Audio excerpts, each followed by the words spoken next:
Bismillahirrahmanirrahim. Assalamualaikum warahmatullahi wabarakatuh.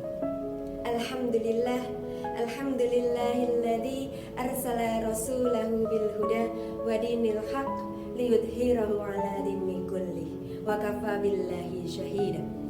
Alhamdulillahirabbil alamin. Ibu-ibu, perkenankanlah saya dari PJAMTK Gantiwarno ingin berbagi ilmu, saling berbagi dan sharing ilmu pada video kali ini tentang satu hadis Rasulullah yang disampaikannya kepada sahabat Abu Dzar Al-Ghifari, di mana hadis ini tertulis di Arba'in Nawawi yang ke-18. Saya yakin ibu-ibu yang menyaksikan video ini sudah hafal, bahkan ada lagunya Bu hadisnya ini.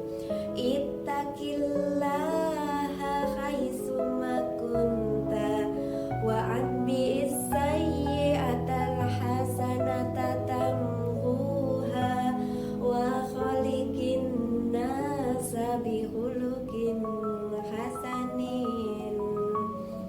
Bagaimana bunyinya? Ittaqillaha, bertakwalah kepada Allah dimanapun kita berada. Ibu-ibu rahimatullah, sudah bertakwa kepada Allah di mana saja. Wajar kalau kita keluar rumah mau pengajian itu memakai kerudung, kemudian bergamis dan memakai kaos kaki. Bagaimana ketika kita mau keluar rumah tapi bukan ke pengajian? Misalnya keluar rumah beli sayur ke bapak tukang sayur di depan rumah. Sudahkah kita menutup aurat sebagaimana hendak pergi pengajiannya? Sama. Ittaqillaha haitsuma kunta.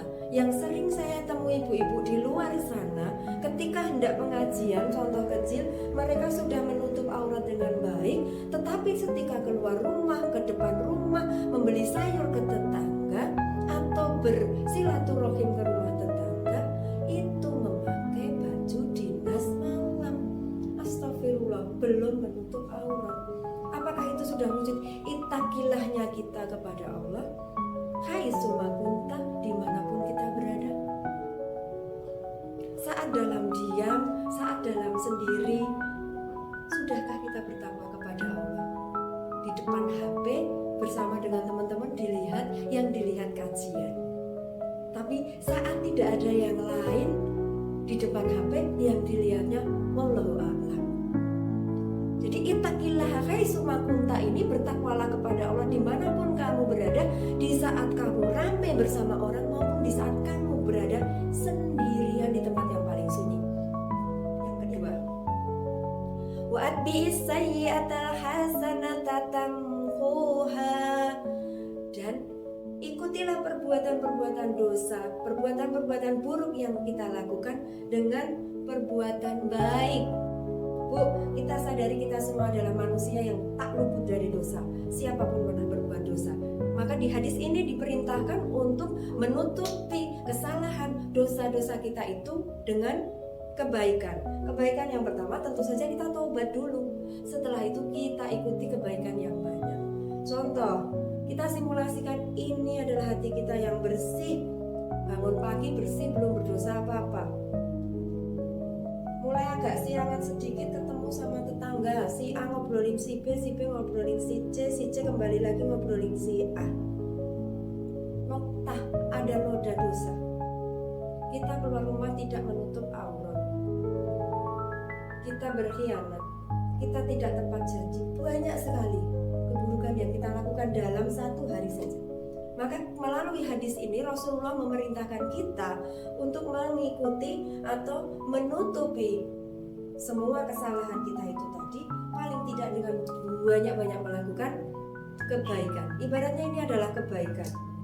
Kita ikuti dengan banyak istighfar, dengan taubat, dengan bersedekah, dengan ikut pengajian, dengan menyantuni anak yatim misalnya, juga dengan kita lebih baik diam daripada berkata yang tidak baik. Ini kebaikan-kebaikan kita yang kita lakukan setiap hari itu mampu menutup atau bahkan menghapus keburukan kita. Jika kita setiap hari bisa melakukan hal seperti itu, maka hati kita bisa kembali bersih. Di malam hari kita evaluasi dan kita renungi apa yang tadi seharian kita lakukan, banyak kebaikannya apa, sudahkah tertutup dosa-dosa kita dengan kebaikan kita itu. Nasihat yang ketiga, wa khaliqin nasa bihulukin hasani. Wa khaliqin nasa bihulukin hasanin. Dan pergaulilah manusia dengan akhlak yang terbaik. Ada sebuah pepatah mengatakan, jika kamu ingin diperlakukan orang, maka perlakukanlah orang itu sebagaimana engkau ingin diperlakukan. Jika kamu tidak suka dimarahi, jangan suka marah-marah. Jika engkau tidak suka dikhianati, jangan khianat. Jika engkau tidak suka barang-barangmu diambil orang, jangan mengambil yang bukan hakmu. Begitulah sebaiknya kita bergaul dengan akhlak kita terbaik. Sehingga apa? Dakwah masyarakat kita, mimpi kita di Muhammadiyah dan Aisyah itu untuk menjadikan masyarakat Islam yang sebenar-benarnya itu bisa tercapai, Bu. Ketika seorang pendakwah sudah bisa melakukannya, dia akan bisa merangkul masyarakat di sekitarnya, dan masyarakatnya akan menjadi masyarakat yang baldatun thayyibatun wa ghafur negaranya. Mari kita amalkan 3 nasihat Rasulullah ini dalam kehidupan kita. Ittaqillaha haitsuma kunta wa atbi'is sayyi'atal hasanata tamhuha wa khaliqin nasa bihulukin hasanin.